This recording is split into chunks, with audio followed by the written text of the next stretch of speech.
All right, everybody. I'm going to kind of highlight my 2011 DYNA wide glide. It has been a 124 cubic inch motor for about 8 years.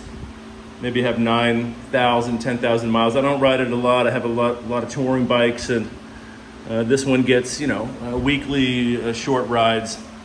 But I'm going to go over some of the details of some of the parts I've chosen and why, and how building a one-off custom motor is actually kind of ideal if you want the results that that I got and a lot of people do get, as opposed to buying a crate motor, which does have obviously warranty advantages, but you're really going to struggle to get the fun factor that you might get otherwise if you just piece it out and custom build it. So as you can see, I'll start with the bottom end. Sometimes I use Dark Horse, but this time I went with the S&S flywheel, the 4 5/8 stroke flywheel. It's been really solid. I'm using their pistons and cylinders as well, 4 1/8 bore, and S&S makes a great piston. Their cylinders are second to none too, but their pistons are kind of full skirt pistons with the coated skirts, so they really lubricate well. They hold up really well. They're really kind of noise free.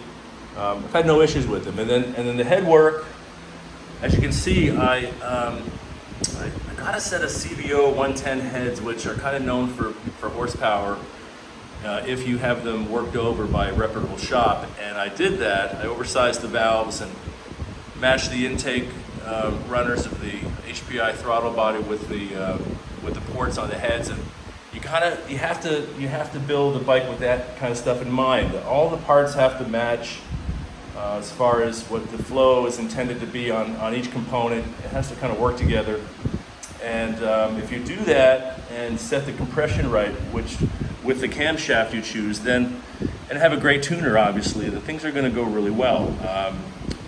The cam I chose on this particular build is a Wood 9F.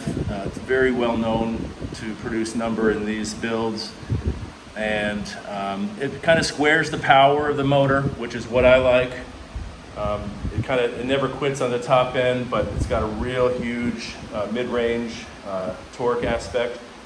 And to make things even better, I decided to change the gearing ratio. On the primary side, I ended up, my go-to is the Evolution Industries full clutch basket and race system. I went with a 49 tooth, which is 3 more teeth than stock. The motor sprocket, I converted to a solid sprocket and got rid of the kind of the lame compensator for these years of bikes where we're not good at all. They were not the Screaming Eagle model. They were real chintzy and couldn't hold much power, so it's held up really well. The solid sprocket has not caused any issues for me, and the larger tooth clutch basket it just gives a little extra kick in the lower RPM, and to the point where I'm being serious, in this bike, flipping it from 4th to 5th gear, I've occasionally the front wheel bounces off the ground about 4 or 5 inches. So that's not normal, flipping from 4th to 5th, but that's what it's like when you design and set up a bike with this kind of power, which is about 148 squared, and you combine it with the proper gearing ratio. It's just fun to ride, and it just gives you all the trouble you need. I mean, just releasing the clutch from a stop, it feels like it wants to fly out of your hands. So you can see here, I just recently converted it to chain drive from snapping the belt, and couldn't be happier. This is a Vulcan Works kit, and it went together pretty easily. A couple rides on it already. Just a great kit in general. Basically, I went with the stock gearing with the 24 tooth on the main shaft sprocket, and the wheels got the 51 So it's been great. It will be great. It will hold up much better with the abuse than the belt. I also converted to a Green Brothers design rear axle, which I love. I kind of use their products a lot. They make fantastic shift linkages, front and rear axle replacements. Just cleans up the look of the swing arm big time. And I also replaced the adjuster, the axle adjuster, to bare knuckles performance. It's just they have a better lock nut here, so it doesn't move on you. It's much more secure, and it's a nice billet piece as well. So really happy with that. The Jag oil cooler, all these big motors, you got to kind of cool them. You know, the twin cams are kind of a relic at this point. You know, they're air cooled, so you've got to add, you know, bigger oil coolers to them to make a difference. The Thrashin, I went with the Thrashin T-bar setup, and it's been really great. You know, I love the added height of it a little bit. It kind of fits. I'm about 6'1", and it's been great so far. Much more comfortable than my stock setup. So there it is. What else can I say other than this bike kicks ass? So I'll give you a closer kind of look at some of the components. These are Rolling Sand wheels also. Can't remember the name of them, but now I put a nice little bag on here, which is great. I didn't even know they carried them for the side panel, for the battery side panel, but they do. The pipe, let's talk about the pipe. So the pipe it's not uncommon. You see a lot of this style with the rear header wrapping around the cam chest. This is a Bassani exhaust. But here's the difference. If you notice, this head pipe has 3 steps in the header. 1, 2, 3. And that's because it's specifically designed and advertised for the 124-inch twin cam motor. You need larger primaries to handle the flow of a bigger motor. And they came out with this about 8 years ago, and I think I was one of the first to grab one. And it's just been flawless. If you notice, you know, as old as this pipe is now, look at how nice the finish is. And when I see a lot of stainless steel pipes out there, they tend to be crusted up. You know, they look a little aged and a little rough and not shiny and dull. And I think the key is that they oxidize when you ride them and don't clean them every ride. They kind of build up, and all that grime kind of seeds into the aluminum and stainless steel, and it just ruins the finish. So a simple 30-second wipe down with some simple green or something like that has kept it in really new condition almost the whole time. So, you know, you need a pipe that can handle the output of the motor you're designing and building. You know, doing a custom build and not a crate motor is going to give you, you know, 20% or more power, torque and horsepower.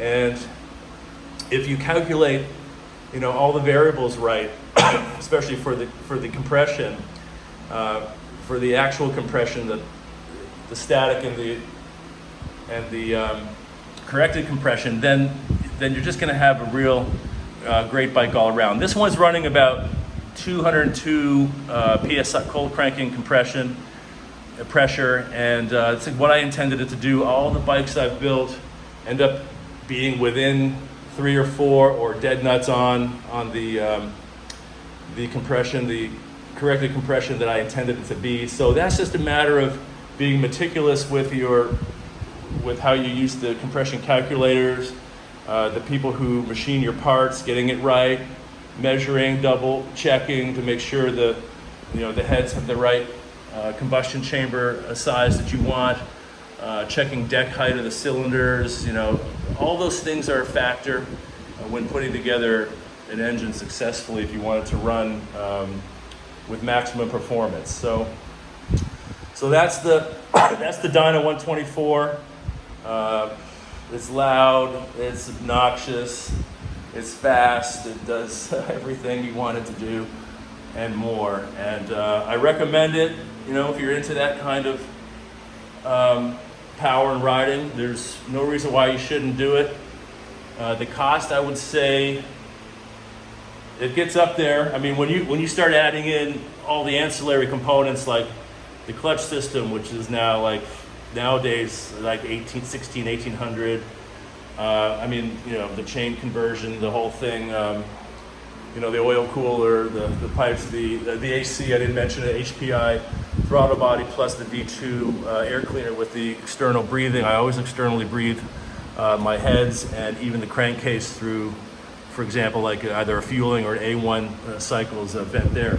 So if you're going to do all that stuff, oil pump, cam plate, you probably. I mean, I haven't added it up, but 2,000 plus for the heads and everything else. You're looking at 12 grand.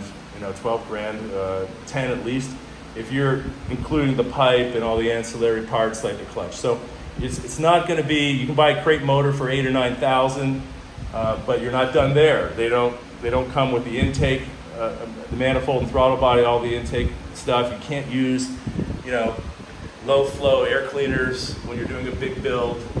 You have to go with something that can support the airflow, the pipe as well. You probably can't use your existing pipe if you're going up in cubes like that compared to the one that you have on a stock bike or close to stock bike. So you got to think it out pretty full on, and you shouldn't skip any steps as far as skimping on parts. Do it once properly, and then just get it done correctly the first time, because you don't want to have to retune. One thing that people need to understand is that if you build it kind of 3/4 of the way, and then you decide a year down the road, let me add that. I wanted to do heads, but I'm going to wait, or the pipe. I don't want to buy another better, bigger pipe for this build. Let me just run the one I have. You still have to get it tuned. And then when you do the switch down the road, you're going to have to get it retuned, and so that's kind of just throwing money away. So just make sure when you're going to this level that you get all your ducks lined up.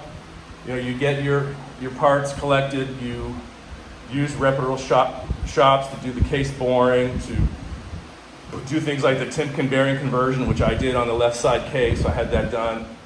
So if you're confident with assembling things, disassembling, you have the proper tooling, you can save some money on all that. Otherwise, just find a really trustworthy shop or independent person that can do the work. But these can be very reliable. They can be a lot of fun. Once you go down this road, it's kind of hard to go back, and you kind of just get used to the power and the way they ride. And I just recommend going all the way if you know that you're that type of person and you're not going to be satisfied with just a simple stage 2 or big bore kit. So, all the power really in bikes is kind of in the heads, and so you have to get that right, and you have to get the calculations right. So I say this to all my buddies over and over again who have motors built, but they kind of don't impress completely, because there's something in the calculation of the whole motor combined, whether they didn't use the right base or head gasket.